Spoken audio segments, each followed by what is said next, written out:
You're listening to a Mamamia podcast. Mamamia acknowledges the traditional owners of land and waters that this podcast is recorded on.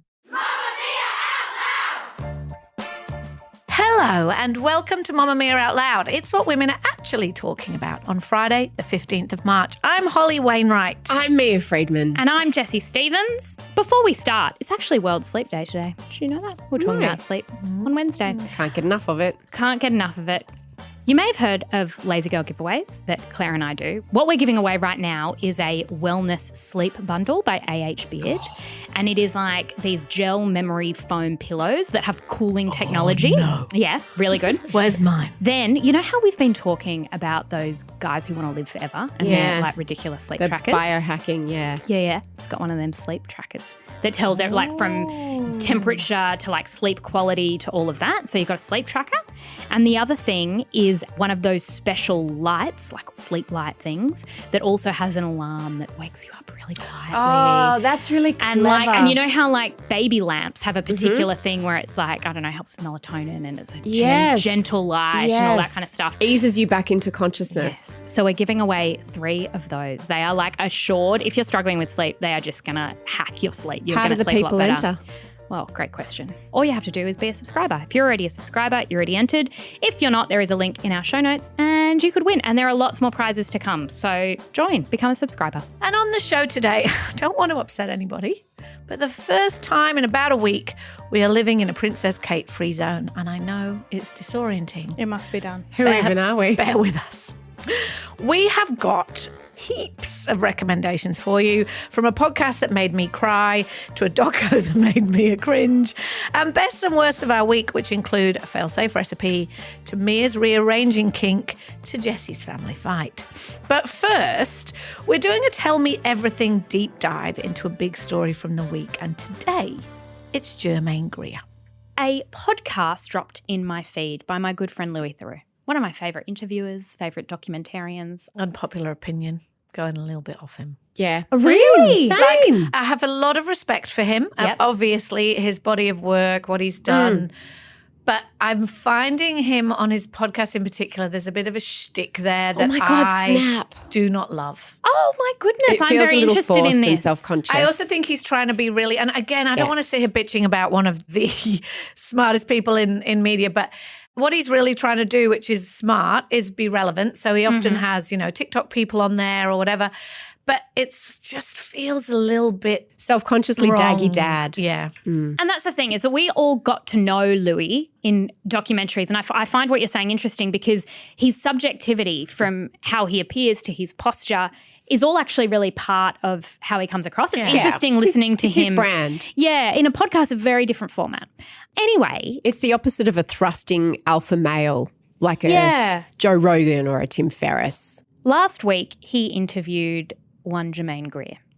Germaine Greer was really one of the pioneers of second wave feminism. She wrote The Female Eunuch, which I believe came out in 1970. And that book was a polemic that is often described as something that women read and then threw across the room at their husbands, or they would bring it home in a brown paper bag because there was something so subversive about reading a book like that. Do you think there's anyone listening to this that wouldn't know who Germaine Greer is? Yeah.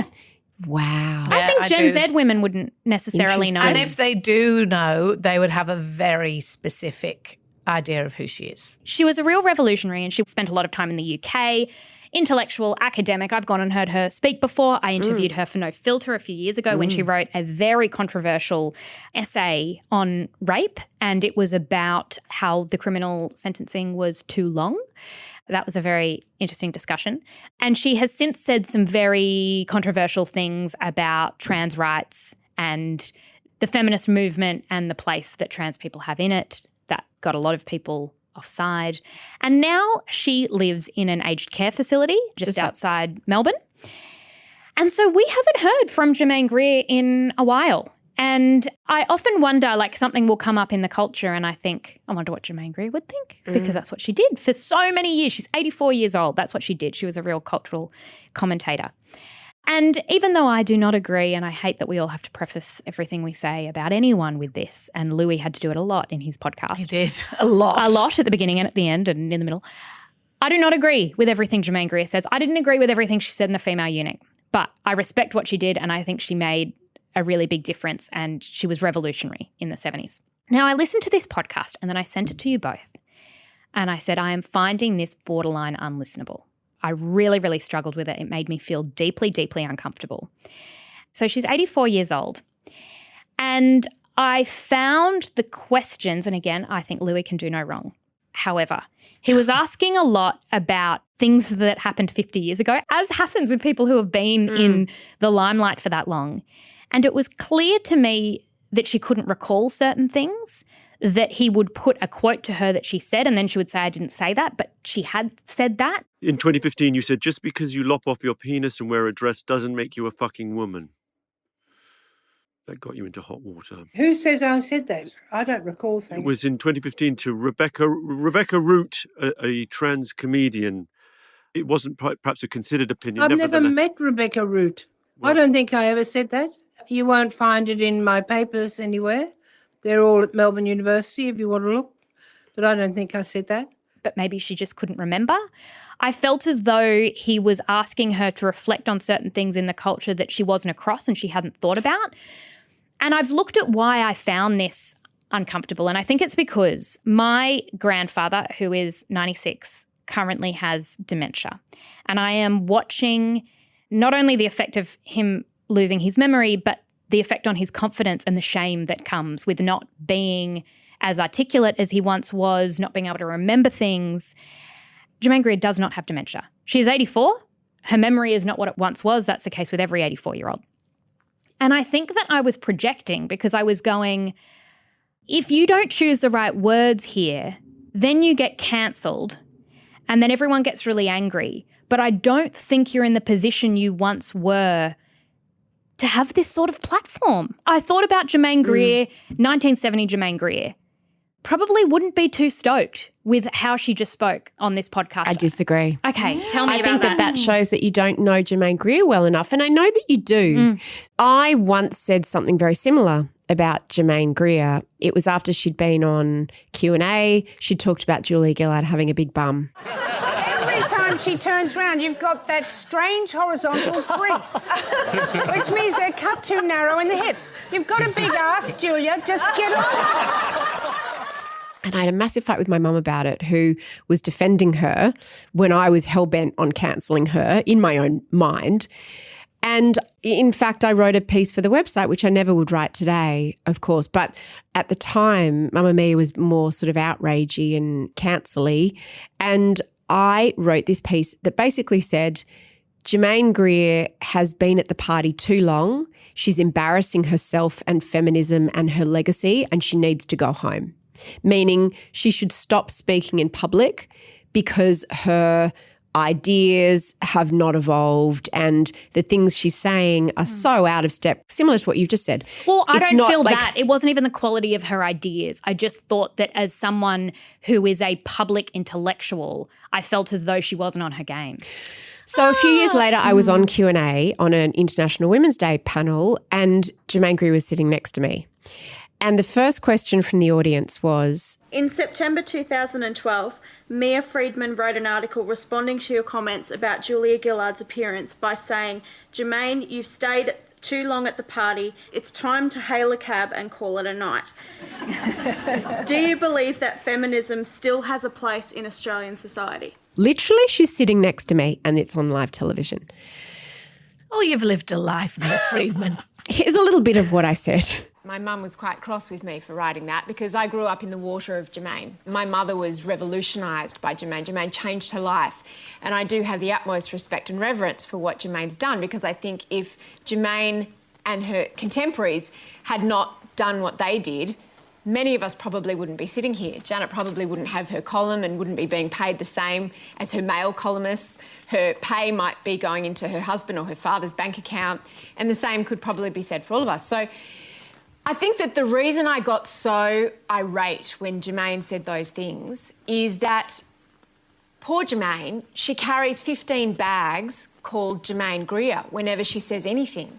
And I think that that's a real problem because I think that feminism really needs to have a lot of different voices. And I don't know if Germaine would agree with that, but we need lots of women being feminists. There can't just be one voice. So what I said then is what I actually still believe. And it's true, I regretted writing that piece because I think in the heat of the moment, Theroux said, and what this disclaimer culture where you have to say, people say it to me sometimes, they go, I don't agree with everything that you say, but I really like that thing that you said about blah.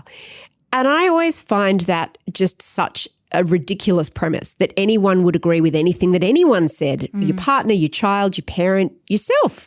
I don't agree with everything that I said probably yesterday. But that's okay. It doesn't mean that I'm now disqualified from ever commenting on anything Germaine Greer said because I didn't like what she said about Julia Gillard's mum. And this idea of the weight that we put on people to be perfect and for us to agree with them on everything because we agreed with them on one thing is just ridiculous. So, I know what you're saying. She did sound like she was older. She was a bit slurry. She did say she'd had a couple of glasses of wine. Although Louis kept pushing that. That one of the things that irritated me too. When you described it to me, Jessie, and you said there were times when she'd just trail off mid-sentence and go, I can't remember what I was talking about. That's not what happened. He asked, in some cases, a complex multi-part question. She answered the first part of it and then she's like, oh, I forgot what you actually asked me. So I do that all the time. We all bring our own lenses to this. And she's a very similar age to my parents, actually a little bit older. You know, their cognitive ability to immediately recall something, choose the right word, remember a quote, tell you exactly what happened, blah, blah, blah, time is not what it was. That doesn't mean that what they have to say has no value. It doesn't mean that all the years of experience and Germaine Greer, what I kept thinking when I was listening to this, I don't need to say what you two have said, but like she said some things that I was literally driving the car going, Germaine, during the interview, she said some things about rape. She said, but again, they were her opinions. But that aside, who gets to decide which part of life is the bit when what you say is important and relevant and awesome? So I can listen to an interview with a 20-year-old and sometimes I can be like, oh my God, like you haven't lived enough life yet to be able to have all these opinions. But that's not true. To other people her age, her opinions are valid, her experience is valid in context, right? Do we go, okay, when you get to 75, you're no longer relevant, interesting. If you can't speak as quickly, if you're not as sharp, if you don't always remember everything, then you are disqualified from having valid opinions, right? A lot of what she said was fascinating because this woman has led an extraordinary life. That's what I left listening to that conversation with. She is, whichever way you look at it, towards the end of a very extraordinary life. The people she's met, the circles she's moved in, the different movements she's been part of, the changes she made to culture in all kinds of ways. The risks she took, the fights she fought. All of those things are fascinating. And whether you consider her a hero, a villain, somewhere in between, who cares? Fascinating. Has she lost the right to talk because it takes her a little longer to gather her thoughts? And because she doesn't know what wet-ass pussy means? I really hated that bit. Does the term WAP mean anything to you, W-A-P? No, not really. But it's a bit like woke. I can't make much sense out of that either.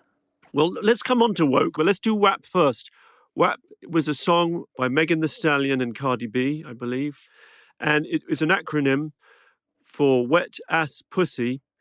And I think it's a celebration of womanhood. And to me, it seemed designed as a gotcha to laugh at an old lady, right? And old people are mocked all the time, patronised, mocked. You don't understand how the phone works. You don't understand how communication works. Just because somebody doesn't understand internet culture, it doesn't mean they don't have valid opinions, interesting thoughts, lots of insights about life. She knows a lot about a lot. Who gives a shit if she knows who Cardi B is? No, you know what I but mean? I will defend Louis on that because I find the same with, older people in my life, grandparents. Bringing them a cultural reference and seeing what they think of it is often really elucidating because they're applying. Pussy. What he was trying to say is this sexual revolution that she was very much a part of, which is now women talking about being lubricated, is that revolutionary or not? The conversation was, the question was too complicated. She couldn't follow it. And I get that. Try explaining wet ass pussy to your grandparents. And also, but the point was, because you've got a good point there, Jessie, that is where he was trying to take it. But where it kind of went was like, I'm looking for a comedy bit to put on social. Okay. Now, I agree that she's incredibly relevant and her legacy is something. Well, I don't know how relevant she is, actually. Well, I was going to say that having said all I just said about, I think she absolutely has a right to speak. I want to hear about her life. I don't think that means that she's entirely relevant to feminism in 2024. I actually don't think that. And she said life that. has changed a lot. That's the other thing. She said, I should shut up. I don't want to intervene. I think being 80, how old am I? 84? Time I shut up is my feeling. She said, if people want to cancel me, that's fine. I hope that students will protest. Like, she's not playing victim in any way. She said several times when he asked what she thought, she said, doesn't really matter what I think. I'm 84. I just should shut up. But we're seeking her out, asking for her opinion, and then when she gives it, saying, oh, she should shut up. See, I don't think she should shut up. And that's what I want to get to. So what I'm worried about is that she has a right to speak, and she has this body of work that was so well thought out and so researched, and she said some controversial things, but she knew exactly what she was doing. Now, in this interview, she flippantly suggested that a woman whose husband was significantly younger than her, that husband was gay. Yeah. Right? Which was clearly a dig. It was inappropriate. No, it was she sexist. didn't. No. It was a specific comment about Joan Collins. Joan Collins is 90 and her husband is like 54. She made that about Joan Collins, and when Louis Theroux pushed her on that, he said, are you implying that a younger man can't find an older woman attractive? And she goes, oh, no. You know what I think that bit showed? It showed that Germaine Greer is a bit of a bitch. But like that is not... That's also her brand. She's a bit of a bitch. That's A, not that surprising, and B, that's okay. Because I agree with you. I was like, this is stupid. She said things that were unhelpful. She's rebellious. Like, she'll start Just shit. say things. You know that thing? But She'll it's start different shit. saying things. This is what worries me. We are in a world where we are living longer than ever, right? And that's a great thing. We are in a world where every single person has access to a microphone forever. What are the ethics of someone as they get older? Maybe their memory is deteriorating. Maybe it is dementia. Maybe it's mental illness. We saw it with Kanye. What are the ethics around putting a microphone in front of someone and then pressing publish? I thought, if I had done that interview with Germaine Greer, would I have published it? Because I think Louis expected to get one thing, and I think he got something. But what do you think he was looking for? I think he could have given that a kinder edit if he'd have chosen to. I agree. But he did not choose to. No, he didn't. I agree. And a lot of what she said was really interesting. It was interesting. Where I got to, the more I thought about it, wasn't that we don't interview the Germaine Greers, because there are lots of people like her, intellectuals, who have interesting things to say. And also, we can't discount the elders in our society who've lived and seen a lot of shit. It doesn't mean their view right now is relevant to right now because they don't know about right now. But their accumulated knowledge, we shouldn't be discarding it just because they can't talk to us in sound bites. So what we need to do is interview those people differently. Now, with my grandfather and his dementia, again, I'm not saying Germaine Greer has dementia, but there are very specific rules and guidelines about how to speak to someone whose memory isn't great, right? Or whose memory is deteriorating. What are they? It's things like asking a really open-ended question can be quite distressing. And I think I saw that with Germaine a few times, where he asked something really open-ended about the past. If you're trying to then grab onto that and getting confused, you're not going to give a coherent, useful answer. It's not because your brain doesn't work. It's just because your brain works differently because of your age. So I didn't think that was helpful. The second thing was the complexity of the question. So if I call my pop, then saying to him, what are you doing for lunch tomorrow? And then what are you doing? And what are you doing for the weekend? And it's got too many factors. Yes. It can be quite upsetting. And maybe there are a lot of lessons in this. Good interviewer should always modify their interview technique depending on who they're talking to. I agree. And that's why I got frustrated when Louis said, I want to talk about your childhood. Can you go back? And he asked her some specific questions. And at first I was like, oh, this is boring. But she was actually able, I loved it too. She was able, because it was specific and because it was about a time she remembers really well, my instinct was, oh, she'll be bored about talking about this. But she was at her most sharp. She was very specific and she told very specific anecdotes, like about her once wanting a banana and her mother saying to her, those bananas are for my children. Yeah. And she said that was the sign to me that it was time to leave that house because she didn't consider me a child. Whereas asking Germaine Greer, asking an 84-year-old to reflect on a very specific comment she made 15 years ago, which was to do with a theory, was never going to end well because she sort of butchered. I was sitting there going, Germaine, I could defend you better. Like, I know what your argument was about that. So and your now point you is can't. that you're worried that when we do that, some people tarnish their own legacy. But you know what? I know what you mean. I know you're leading someone into a trap, but she's already been cancelled, like more than once. Yeah. And I think that there's something slightly patronising in this we need to protect her from herself thing. But it's not just protecting her from herself, because she said at one point, I'm not going to talk about the trans thing anymore. And then she did. And then she did. And But again, I think that was revealing of what Germaine thinks. Or is it just unnecessarily hurtful to the trans community? Because what we've got is a woman who isn't able to self-censor. But she's Well, always, it depends. She said, I'm listening. I've been listening. I've been but then hearing she- people and I've been hearing. Well, she did. She said, I've been hearing and I don't want to upset people and I feel very strongly that you. But then she went back to it and she spoke about Yeah. it, which that's what I mean by a kinder edit. If you were editing that show to make Germaine Kinder Greer to who? to her, if you were editing that interview to make Germaine Greer sound lovely and not offend anyone, you would have lost about half of it, right?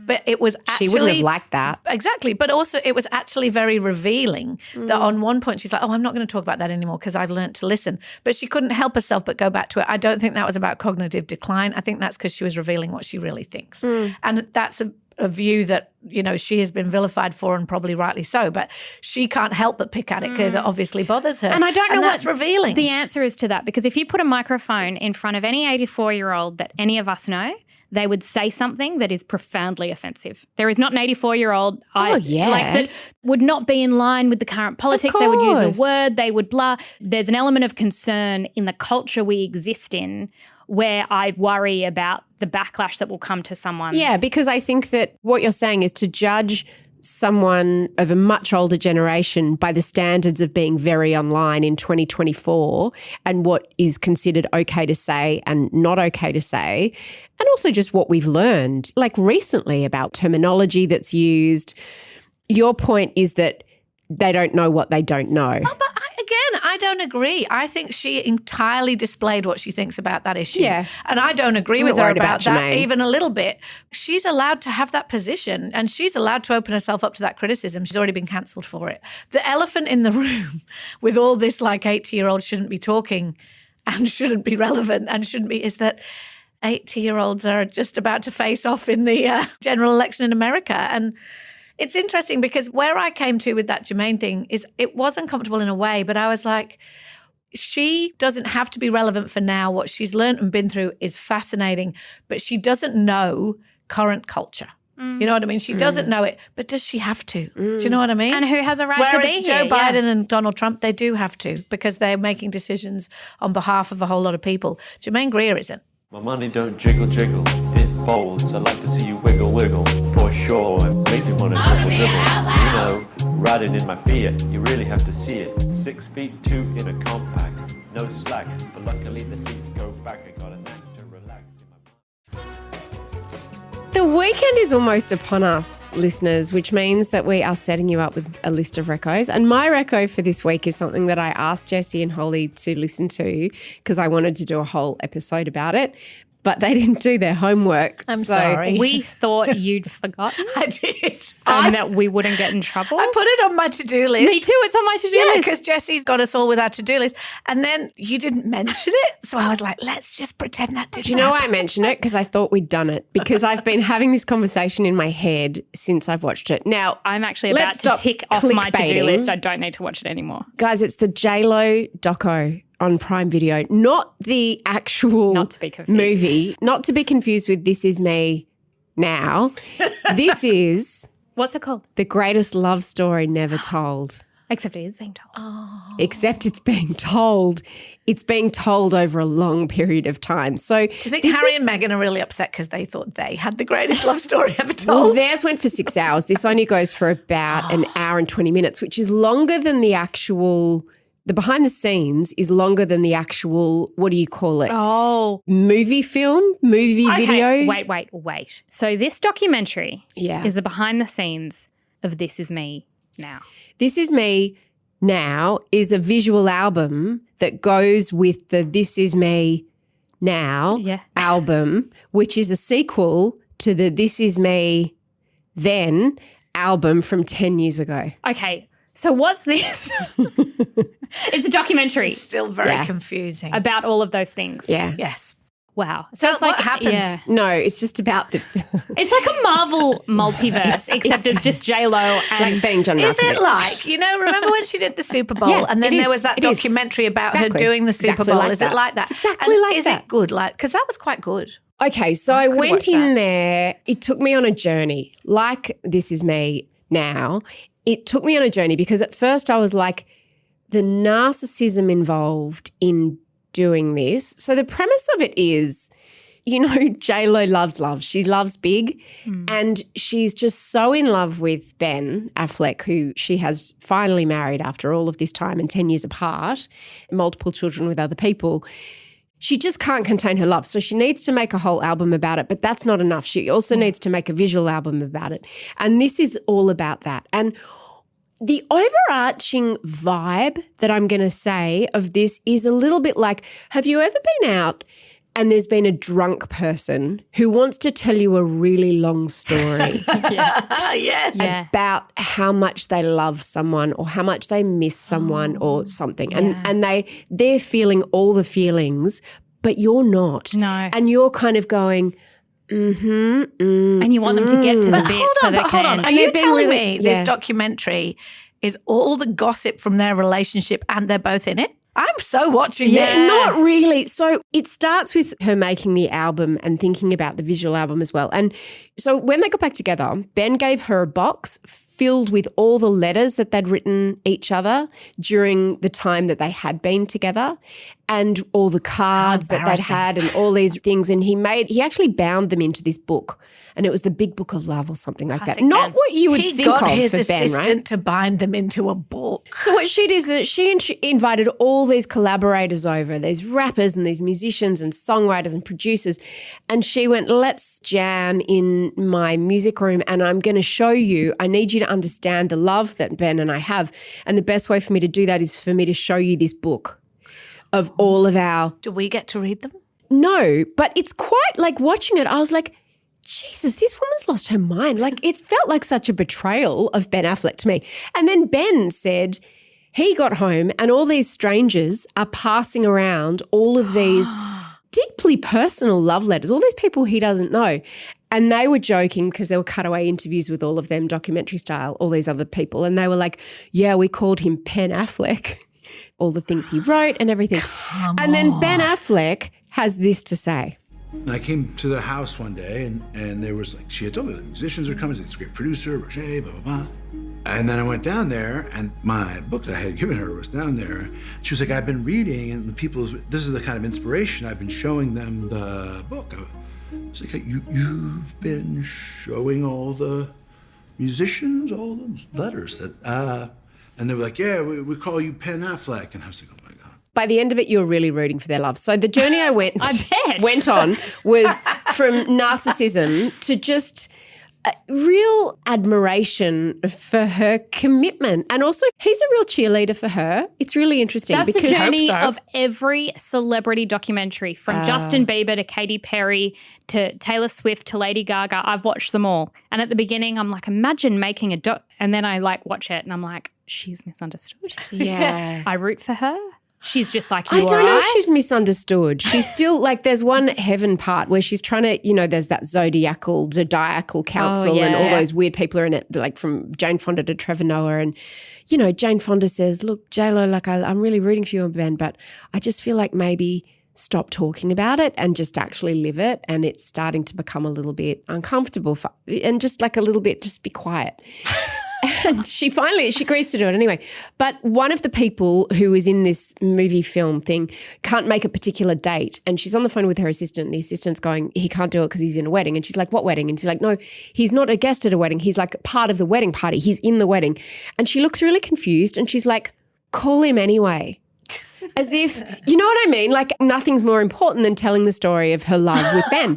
Even Ben's feelings, weirdly, she's just driven. But what Ben has is that he teases her just at the right time, like when they're looking at the script and she's explaining some scene to him and her character's having a dream and he goes, right, so even in your dream, you're younger? And I was like, oh, that's interesting because that's obviously a thing that she, like there's often where she's got no makeup on and everything through it. So there are some candid times. And it also has a scene where it shows every celebrity who said no, they wouldn't be in it, including Kourtney Kardashian and Taylor Swift. And they're all just like, no. So, look. When Kourtney Kardashian's got something better to do, you should maybe have a think. Yeah. But Ben is supportive of her desire as an artist to tell her story, even though he can objectively say, he's an award-winning director, an amazing screenwriter, and the script is so terrible, and all of it is so terrible.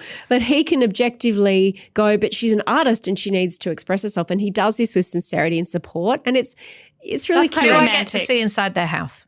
Yeah. Well, then I'm in. Can I ask a question? Because I still haven't watched the This Is Me Now, but this weekend I have a plan that involves just existing in JLo's world for an entire weekend. What should I watch first? Should I watch This Is Me? Yeah, I think watch the documentary first, funnily enough. Oh. I think they did it in the wrong order because I think a lot more people would have wanted to watch it had they watched the documentary first. And similarly, I think a lot more people would want to watch the documentary. But it seems to have fallen quickly down I think it's on Prime. I think it's on Amazon Prime. It's fallen quickly down the list of what's trending because I don't think the whole thing. I haven't heard anyone except for you talk about it.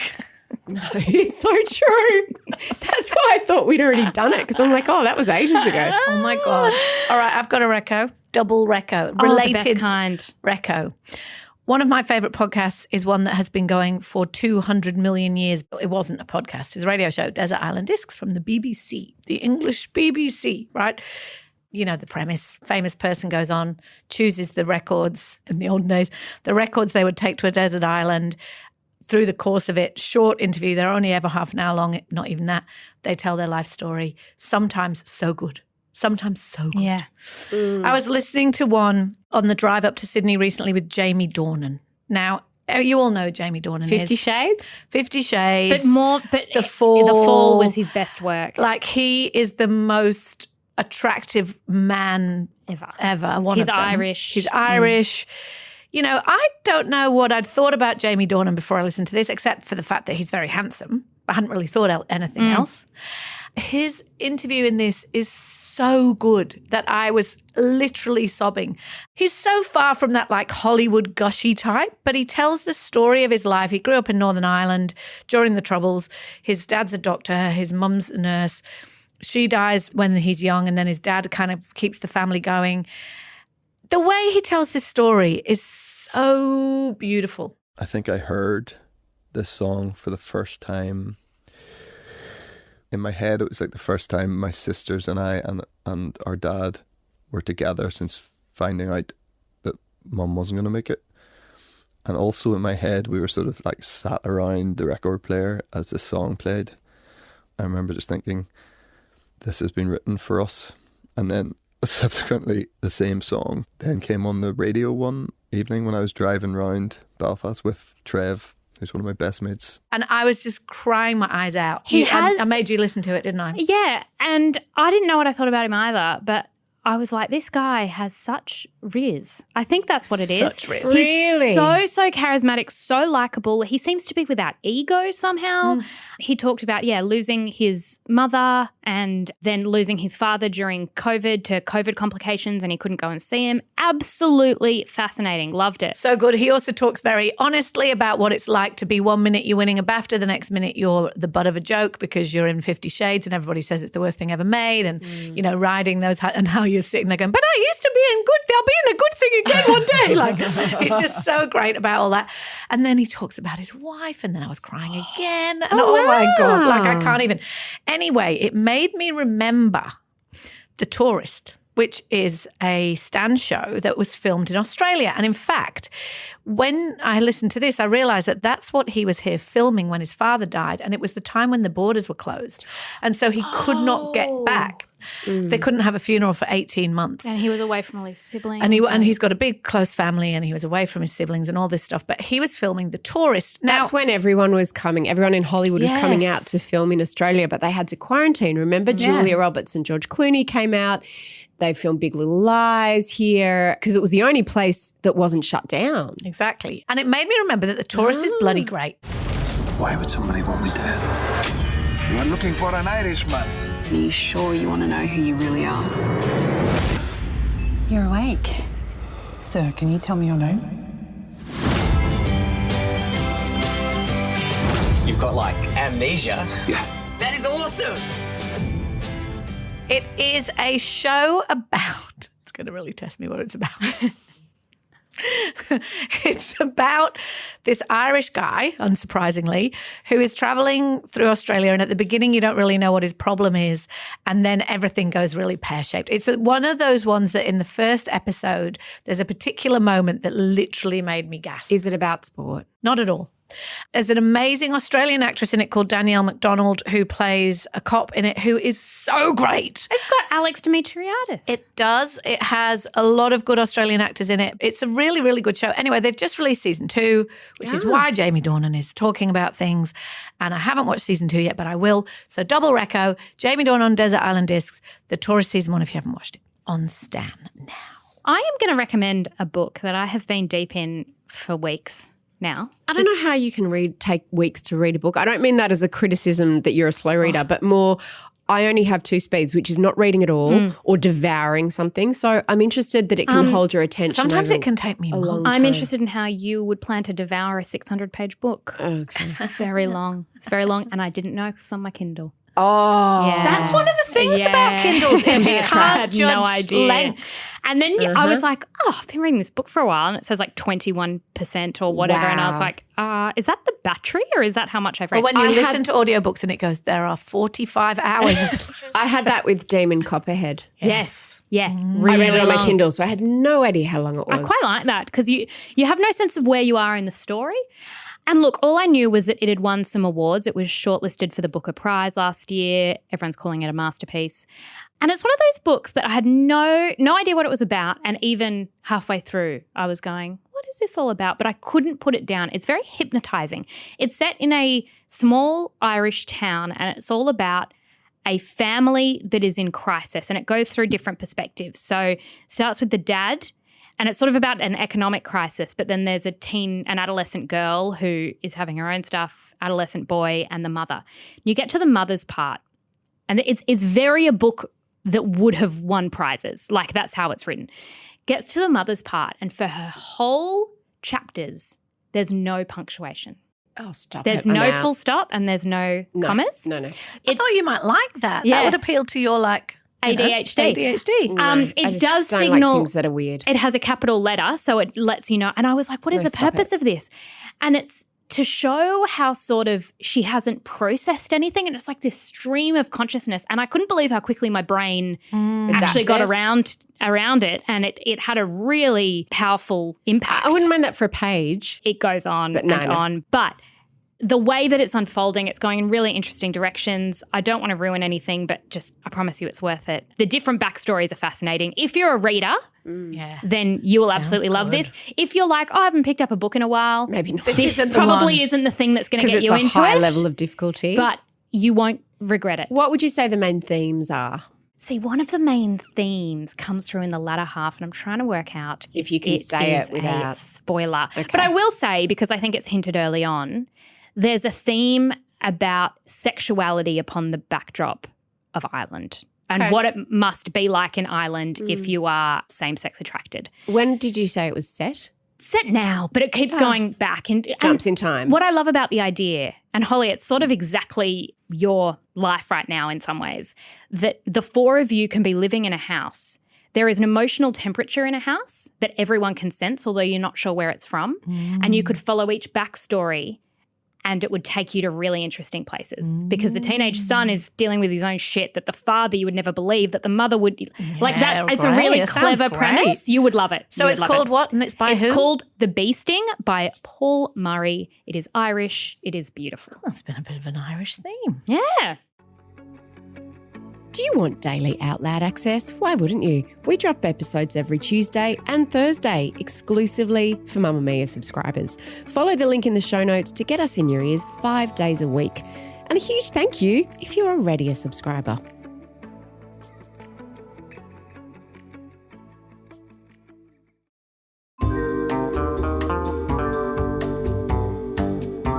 Best and worst of the week. Time to reflect on our week. I am going to go first with my worst because that's the rules. One word. There's this thing called NAPLAN. Remember it? Remember NAPLAN? Is it back again? It's back. It's back, my friends, back in my house. It's funny when you've got kids, you're either on a NAPLAN on year or a NAPLAN off year. Yeah. And if it's a NAPLAN off year, you don't even know it exists. I think you might be done with NAPLAN. Oh, when does it finish? Yeah, I think you might be. I think it might finish in like year 9 or Do you something. mean because all of my kids have left school? No, I think I've still got one left at school. So here's the reason why it's my worst. It's for a very different reason than it was my worst the first few times around, right? There's a story in the Mamamia Out Loud canon of the time when my daughter was, what's the first time you do it? Like 3 or 5 or something? Year 3. She was nervous about NAPLAN, even though, God, now that my kids are so much older, I'm like, how did she even, anyway? Yeah. And when she'd done it, we were working in Surrey Hills at the time, Mamamia, and I went to this bakery nearby the office and I got her a cake that said on it something like, well done on your NAPLAN or something like. Yeah, she hadn't got the piped onto results. She just sat an exam. Oh, for trying hard. Be clear, was it something like that? There wasn't just a pre-made one. No, I got them to make it. Yeah. Well, I mean, No, they I had bought the cakes cake. available. I'm really mangling this story. I bought a cake, paid money for some Extra money. unfortunate, hardworking baker to pipe onto the cake. Yeah. Well done, Matilda, on your NAPLAN. Imagine the stories that baker told when they got home. And my issue was that she could have failed that, and I think you should just reward high achievers. Exactly. So, and Mia dines out on that story to this day. Anytime we talk about helicopter parenting and I say, I am not a helicopter parent, and Mia's like, hello, the person who gave their daughter a cake just for going to school. Yeah. Last time I brought it up in the heat of battle about something, I think it was selective schools. I can't remember what it was. It touches a nerve. It touches a nerve. So when Holly said she wanted to talk about the NAPLAN cake today, I was like, oh, my lips are sealed. Because I think that the reason it's my worst is the illustration of the journey that my parenting has gone on, right? That was my first child doing her first ever NAPLAN, right? Since then, Billy's done a couple. Couldn't even tell you when they were or what happened. Matilda's done several. Didn't even know. This week, Matilda's just like on Wednesday, oh, I've got NAPLAN today. And I'm like, oh, have you? Oh, well. That's it. But that should be your best because that, my friend, is the correct response. Because you can't study for NAPLAN. You shouldn't be making a big deal about it. It's just a thing. It's a standardized test. Everyone has to do it at every school in certain years. I think you should say, I've improved so much. Evolved. You're so evolved. My parenting It's is not a worst. so I think that much should be a more best. benignly neglectful now. It's marvelous. And the thing is that it's true because my son can get anxious about some things, but he's not anxious about that. And it's probably because I haven't made a fuss about it, right? Yeah. And so anyway, I know that there will be people listening to this whose kids have been stressed about NAPLAN or they're stressed about NAPLAN or whatever, but Mia's words are correct. Do not worry about it. No. And also, yes, remember that the care and attention you're giving to your first child in year 3 will have well and truly gone 6 years later. My best was, and the Outlouders were involved in this, but cover your ears because it's not your thing, Mia and Jessie, but I've had a very busy few weeks with friends here and travelling around, and I had a wonderful clear day on the weekend where I got back into my garden and I pulled out all my veggies to replant for autumn because you have to do that, right? Could you eat them? Was it a good harvest? So I had a harvest of my veggies, loads of eggplants, loads of zucchinis. I had lots of wonky peppers, and I put them on my Instagram and I said, what should I make with this? Because I've pulled out all my plants now and I'm doing things to the soil.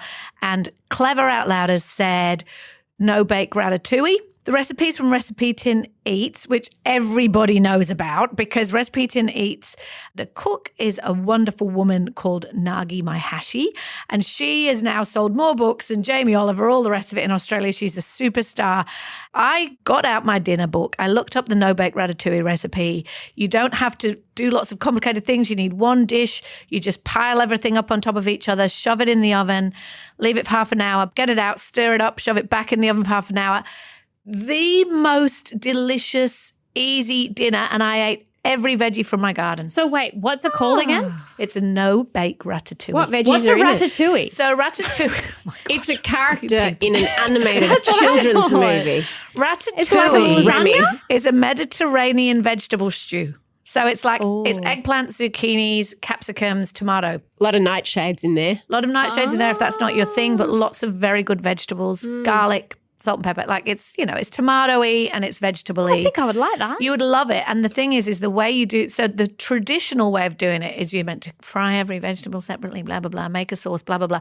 The way that Nagi tells you to do it is literally you just layer the things and throw them all in together. And then it's just magic. layer. I don't know how all of her recipes just work and they're easy. Yeah. It was so nice. Anyway, so my best was eating all the veggies from my garden, a smug Sunday night dinner, and it wasn't even stressful. There you go. My worst was also about cooking. Well, less about cooking and more about spilling. I have been having the same breakfast for many years. I reckon more than a decade probably. I have a green smoothie every day. It's got all kinds of things in it. I prep all my veggies, put them in the freezer. It's like celery and spinach and It looks yuck. some beetroot and ginger and lemon. It and doesn't look like it has any nut. Does it have banana? No, I probably No. should put banana in it. So I throw it in, take it out of the freezer in the morning out of its little packet and put it in with some coconut water, blend it, drink it. So do you chop it all up like on a Sunday or something and freeze it all in little bags? Yeah, every couple of Oh, weeks. clever. Yeah, it looks really yuck. Because who's got time to prep? Yeah, it does. And it's because it's got some beetroot in it, it's like a brownie green. And I have it in a really giant smoothie thing with a lid. Anyway, every so often I drop it all over the carpet. Yeah, like the time you spilt it on your upstairs. And I did that again this week. It's been a while. Last time I did it all down my stairs. So it got on, I reckon, 20 stairs. I've got beautiful carpet at home. It's really beautiful. It's like cream and it's so lovely under your feet. Cream that was a carpet, mistake probably. with two dogs. One who's just had such bad vomiting lately and she likes to vomit on carpet. And then I dropped my smoothie. And I have to say, I should say it's my worst. I've dropped it in my car. I've dropped it in all sorts of places. I didn't laugh, but I didn't freak out because I was just like, let's drop What my I do. smoothie again. Do you need a better cup with a better lid? Maybe a handle. I need a better brain that checks the lid and maybe doesn't even bring it upstairs. I don't know why I bring it upstairs and then I carry it down again. It's really weird that I even do Luna that. has her little baby jail downstairs. I'm wondering if you need a baby jail and you're only allowed to drink your smoothie in your jail. And it's actually in Be a a bathroom smoothie over jail. a sink, like in a Yes, shower. a smoothie I jail. should only be able to drink it then. I'm always in a hurry in the morning and it's just like, you know that thing about the definition of insanity is doing the same thing again and again and expecting a different result. That's the you and name, your smoothies. name of your It's me. 8th memoir. That's a joke because you've written a lot of memoir. Yeah, I've got so many more in me. Shots fired, Jessie. That was a good one. My best this week was something I also do regularly, which is rearrange the furniture in my dressing room and study. I have all my clothes, like I've got a home office, but I used to share a wardrobe with my husband and I didn't like that. So I wanted it all, I like to have my clothes where I can see them and play with them. And so I've just got like racks and sort of baskets that I bought and all my clothes are in there where I get ready in the morning. I actually never work in that room ever. It's just like my dressing room and I do my makeup in there and stuff. It's a funny little skinny room and so it's got a couple of built-ins, but I arrange the furniture every 2 or 3 months. I really enjoy it. I'm always looking for I just need a change all the time. I wish I was like that. fun. I'm exactly the opposite, that once I've put a piece of furniture somewhere, I don't move it. Even if it's the wrong place, I just kind of look at it and be like, that's unfortunate. I'll live with that for the rest of my life. Brent's ugly gaming chair still in the... Still there. Yeah, no. See, I'm constantly wanting to refresh, change. My friend Penny's like that. She moves her every time I go to a flat, I put furniture in a different place. I love it. It's got change as good as a holiday. So that's been my best. My bar is low. My worst is I've just got here relationship. Look, My marriage. I think everyone will Therapy tell will be you how first 12 months, I just keep saying this, it's just the first 12 months. 12 that are months hard. of marriage? No, of having a baby will set a bit of a firework under your will. relationship. It's a tricky time. First 12 months, after that, you're fine. First 12 hours, you're full of love and admiration for each other. After that, then it's all it's down. And like- the drugs wear off. You're so tired. There are so many competing priorities. You can't take the frustration out on the baby, so you take it out on each other, blah, blah, blah. This week, we very, very rarely fight. And we had this incident where like Luca went out for drinks after work, which is totally fine. I knew that he was going out for drinks, absolutely fine. And then he said, I'll be home for dinner. And I was like, great, you'll be home for dinner. So sort of was sorting out the dinner. I've put Luna down. I'd been with Luna all day. I was very, very tired. And we're sitting there waiting for dinner. Oh. Half an hour I know what's coming. An hour passed. An hour and a half passed. And I had messaged going, are you nearly here? Like, dinner's ready. It's 8:30 and I haven't eaten. We normally eat at like 6:30. Anyway, no response. See, if you had one of the apps that Holly won't have, you could just see where he was. Yeah. And then I started to go, I don't know, my anxiety's been quite high. I was like, this is very unlike Luca. Has something happened? Like, has he gone to leave? And because it was honestly like 90 minutes without any, which sounds ridiculous, but on a weeknight when you're I've got dinner ready, why aren't you here? Anyway, walked in the door at like 20 past 9, 9:30. And by that point I was like, well, I'm too tired. I'm going to go to bed and I didn't have dinner. And I think that I'd been craving as well. I hadn't spoken to an adult all day. But then you know how it's not about the night and you can't even explain what it is. What it's about is I haven't had 90 minutes where I haven't looked at my phone out since baby was born. It's like you're out on a weeknight and you got to just switch off. You're like, imagine not looking at your phone. Yeah, and that's what it was, is that he was out having a drink and he said, I'm having one more drink and then I'll be home in, 20 minutes or whatever. And he just got talking to someone. Lost track of time. Which is totally fine when there's not a baby and someone. Yeah, but it drive you crazy when you're the one at home. Exactly. That's such an interesting thing about how the same period of time can just feel like an instant or 100 years. Yeah. And when you've been looking after a child or spending the day on your own, I even had this when I was a freelancer before I had kids, and I would be waiting for my partner to get home or my flatmate to get home. It would just be like, I'd look at my watch. Yeah. Are they back yet? Are they nearly back yet? Are they nearly back yet? And it made me feel a bit pathetic and also like, oh my goodness, I've got dinner here waiting for my husband. Like it was just all a bit confronting. And so I got so cranky, and it was also like, I don't go out on weeknights and blah, blah, blah. Anyway, so it was just a big old mess. My best. Glad we. Excellent. Hopefully Luca was suitably repentant.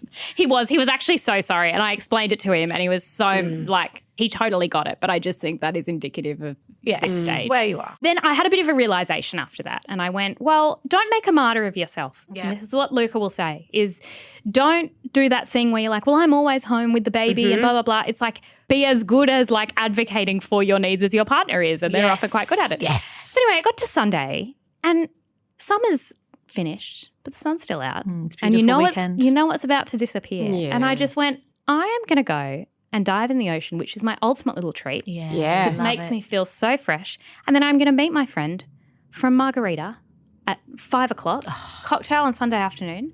And it was absolute heaven. And you know what I did? I turned my phone off for a bit. Yay! Because the baby was absolutely fine. Good work. With her dad. Exactly. It filled my cup so much. It was such a little treat, but just diving into the ocean always makes me feel better. What is the best decision you've ever made? Well, it could be the decision to listen to this podcast. We could have changed your life just so much. No, this was actually sparked by a question my youngest son asked me. He said, just randomly, what's the best decision you've ever made? He always throws really interesting questions at me. He has since he was quite young. Sometimes it's like being on a podcast. I quite love it. Here's a little taste of the discussion we had where we each spoke about the best decision we've ever made. If you go back further, it was actually even more tenuous than that, because it was the decision that I made when I was on holiday in Byron Bay, and I remember where I was when I saw it, to look on my phone at that particular moment and scroll through Facebook, and happened to be following someone who used to work at Mamamia and didn't anymore, but had posted a link to a post written by Claire and Jessie. So it was that, like, so many planets had to align. There will be a link in the show notes to hear that episode right now. Don't forget, Outlouders, that this week we announced our first 3 live shows for 2024, and they are big. Sydney, Brisbane, Melbourne in May. Mamamia Out Loud Live is presented by Nivea Cellular. If you want to find out more, know how you can get tickets, there's a link in the show notes. Follow it, and come and see us. Thank you, Outlouders, for being with us through another week. It has been a doozy. We love you for listening to Australia's #1 news and pop culture show. This episode was produced by Emeline Gazilas. The assistant producer is Tahli Blackman. There's been audio production by Leah Porges, and we'll see you next week. Goodbye. Bye. Shout out to any Mamamia subscribers listening. If you love the show and you want to support us, subscribing to Mamamia is the very best way to do it. There's a link in the episode description.